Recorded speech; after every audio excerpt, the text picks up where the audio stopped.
Good evening, কেমন আছো তোমরা সবাই? আশা করি ভীষণ ভালো আছো, আমিও ভীষণ ভালো আছি।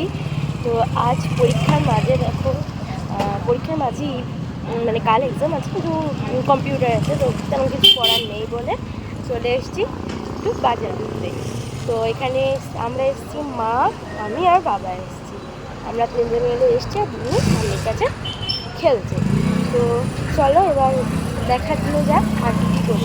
আজ আমার বাজার আসার কারণ হচ্ছে আমার টানা এক্সাম চলছিল, তো তাই অনেক দিনই বাজার আসতে পারিনি আর প্রচুর কেনাকাটা বাকি ছিল। তো সেই জন্য আজকে বাজার এলাম।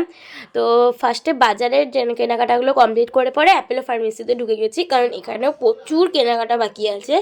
এখানে আমরা নিচ্ছি hand wash, wipes, shampoo, conditioner, সব, বডি অয়েল, ময়শ্চারাইজার, এগুলো নেওয়া বাকি ছিল এখান থেকে। তো এইগুলো কালেক্ট করে নেব এখান থেকে পর।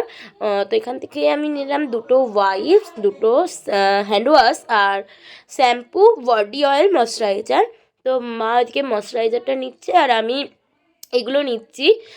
এরপর আমি নিয়ে নেবো অয়েলটা। তো চলো ওইদিকে অয়েলগুলো নিয়ে নেওয়া যাক। অনেকগুলোই নেওয়া হয়েছিল। এই যে এখানে ঢুকে গেছি, 3টে না কটা বডি অয়েল নিয়েছি। আর এদিকে দেখো ময়শ্চারাইজার নেওয়া হলো। এবার এইগুলো নিয়ে পরে আমাকে বাবা বললে এগোতে, বাট আমি ভাবলাম যে বুনু তো ঘরে আছে, ওর জন্য যদি কিছু না নেওয়া হয় ও তো কান্নাকাটি করবে। তো ওই জন্য বাবাকে বলাতে, বাবা বুনু ঘরে আছে, ওর জন্য কিছু নিতে হবে। বাবা বললো যে ঠিক আছে, কি নিবি নিয়ে নে।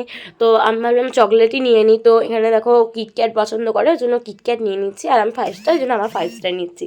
তো আঙ্কেলটাকে আমি বলেছিলাম যে আমাকে একটা 10 টাকা 5 স্টার দাও আর 10 টাকা 4টা কিটক্যাট দাও। তো আঙ্কেলটা কী করেছে, 5 টাকা 5 টাকা 10 টাকা দুটো 5 স্টার দিয়ে দিয়েছে।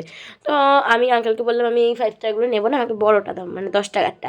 তো আঙ্কেল তারপরে ওটা আবার চেঞ্জ করে আবার 10 টাকা 5 স্টারটা দিল। তো এখন আমি চকলেট খেতে খেতে বাড়ি যাই, তোমাদের সঙ্গে দেখা হচ্ছে নেক্সট ভিডিও। আর এই ভিডিওটা যদি ভালো লাগে অতি অবশ্যই কিন্তু লাইক, শেয়ার, কমেন্ট কিন্তু করে দেবে।